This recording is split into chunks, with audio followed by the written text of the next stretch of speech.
I've tried a lot of useful and beautiful bits of tech over the last year, and these are my favourite pieces of Apple-focused gear and desk accessories from that year that can send you into 2023 in the right way. Hi, it's Simon, welcome back to Better Creating, and whether you are a Mac user, iPad user, or just like to use items that make you happy when you're working, there's something here for you. Everything is super satisfying to use, great to look at, and adds a little bit of productive efficiency to your workflow. I've dropped links to everything so it's easy for you to check them out in the description below, and it's a great way, of course, to help me out by clicking those affiliate links. Win-win. So I've been running a 14-inch M1 MacBook Pro since they first released them in late 2021, and it's been absolutely brilliant. The 14-inch form factor is great for traveling, but still has all the power I need when I connect it to my permanent desk setup with that single Thunderbolt 3 or Thunderbolt 4 cable. I just mount it to my string shelving unit with this adapted magazine holder. I put a bit of felt in there recently, and away you go. So, what is the first accessory to add to it? Well, I think a custom mechanical keyboard is one of the most high value accessories you can invest in to bring a ton of joy and satisfaction to your working day. They just make me want to write more. So Keychron have sent me two of their latest to try out. The new version of the one I previously had, the K3 Pro low profile 75% board, and a flagship Q1 version 2 fully custom aluminium 75% board. This one is with the VIA programmability. We'll talk about that in a bit. Now I recommend both of these depending on your typing preference and use case. Keychron are a great brand to get you hooked into the world of mechanical keyboards. So if you're new to it, I love them because they create these affordable pre-assembled boards that offer great functionality, seem really Mac focused, but then you can go off into customization. And the Q1 has got to be the best place to start for that slightly more custom, gorgeous feeling. It's 75%, so not far off what you'd expect on a laptop, and all aluminium construction. You completely can take this thing apart, so it's a really great place to begin. Construction and customizability make it a really budget-friendly place to start. The best thing is that if you don't want to build it yourself, as I say, you can get it fully assembled, and the build is beautiful. I'll be messing around with mine this year and learning a little bit more about changing out switches, gaskets, stabilizers, looking at ways to dampen and affect the sound using tape, all of that kind of fun stuff. So I ordered this one specifically from Keychron after some research because I found that this board is constantly recommended by mechanical keyboard enthusiasts as one of those best ready to go starting boards. It doesn't disappoint. The V2 model also supports that VIA and QMK programmability. This basically means that you can create custom shortcuts, change your F1 keys and whatever else you want to change on there to custom shortcuts so that you can really get your productivity underway. I went for the shell white version. It comes in black, I think green. You can also get it in a silver, and I really recommend the version with the knob.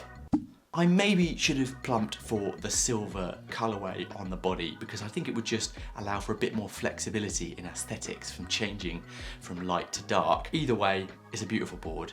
Link in the description. The K3 Pro, by contrast, is an update to their low-profile 75% board, and it now also supports VIA programming, meaning you can program your F-row keys and any switches into proper shortcuts, just like the Q1. This K3 Pro also has PBT keycaps, which is a big improvement, I think, from the version 2, which had ABS keys. There's just a different sound to them. I really like it, and it feels really different too. I'll definitely be switching to this version. It supports wired and Bluetooth connection, which is something that the Q1 doesn't offer, and so therefore you can pair it with up to 3 devices.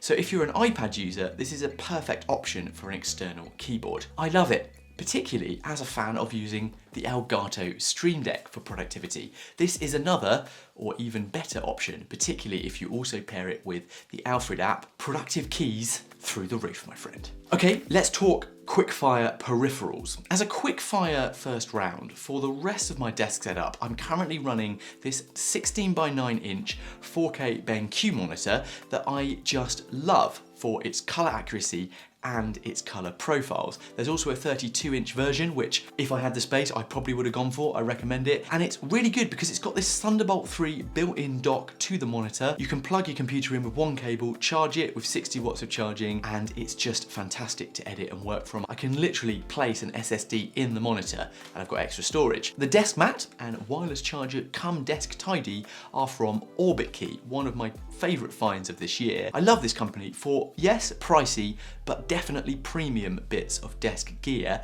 And this thing has been my mouse for years, the Microsoft Arc 2. Now, I bought this to travel around and just use with my iPad when I was living with an iPad. I just loved it so much. I've been using it on my desk and it's actually really nice to use. BenQ sent over their Halo light bar towards the end of this year, and honestly, I genuinely can't imagine working at my computer without a light bar anymore. If you don't have one, it's really worth considering. I've particularly noticed how I can sit for longer and I experience far less eye strain or headaches. The space grey design and beautiful wireless controller are a perfect match to that MacBook Pro aesthetic, and the BenQ monitor for that matter, plus it offers an ambient light sensor mode to match intensity and hue to the environment you're in. Pretty cool. Oh, and it's worth saying, if you're not a 4K monitor fan because you're concerned about those Apple scaling issues, I don't find a problem with this by the way, then maybe we should all be thinking about that Apple Studio display. It does look gorgeous, I just don't want to spend the money. Then again, 2023 apparently has rumours of some serious upgrades from Apple to their displays, rumours of a 7K monitor, an XDR monitor, and maybe even bringing stronger visuals to their studio display. Let's see. Next on the list is the Insta360 Link AI webcam. Alright, so if you have a use case for it and can stomach that significant price tag, it has got to be the ultimate premium webcam I've ever used. Well, beyond hooking up a mirrorless camera, of course. So this is a 4K gimbal webcam by an action camera brand that I think is changing the game. It can track you around the room, do automatic top-down shots, adjust focus and framing based on gesture commands, and even has a whiteboard mode you can trigger. It's a really great option for creators, streamers, people who run online meetings or courses, whatever. But it will also just work as a great everyday webcam if you want to walk around the room on a Zoom call. Full review in the description. It's ridiculous. Okay, let's talk storage. It's always good to keep your Mac clear of data where you can. And as someone who's processing hundreds of gigabytes a week making these videos, a good storage system is essential. And I can't really afford one.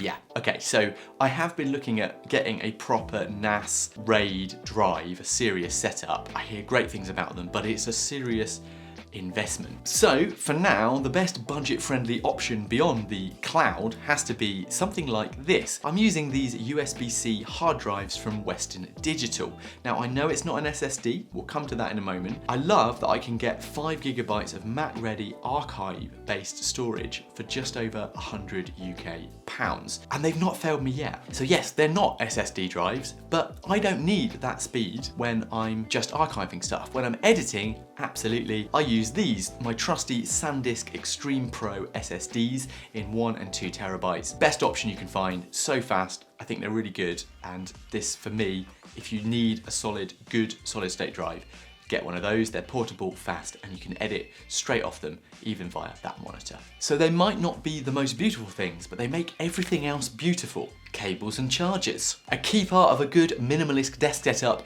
is, of course, cable managing the mess in the right way. So Oracle included this simple multi-USB charger in a Christmas package they just sent over last month, and it's actually been a great way to simplify the number of plugs under my desk. Now it does actually work as a kind of data USB hub, but for me it's not going to be fast enough, and I'm just really liking using it as a power dock. And you know, it doesn't have to be this one, although it's fine. A good multi-plug charger will go a long way. Let me know your favorites in the comments. I also love these high-speed braided Thunderbolt 3 and 4 cables. Link in the description again. It can be hard to find a good one of these that truly delivers data transfer speed and power in the right way. These are the best that I've found. Oh, and I'm currently on the lookout for a really good battery charging block for traveling. I think Pepper nicked mine recently. That's my cat. Any recommendations, drop those in the comments too. I do like the look of these SharGeek transparent blocks. Perhaps they're not the most minimal thing, but let's be honest, cool as fudge cake. If fudge cake was like really cool. Okay, that's almost all of it for now. Do let me know any other minimal Mac accessories that I've not covered here that people should know about, and you should watch this video next for the best ways to truly turn your workspace and desk setup into a pleasing and productive place to be. It would be amazing if you left a comment, awesome if you subscribed if you haven't, and I'll see you on the next one. Bye.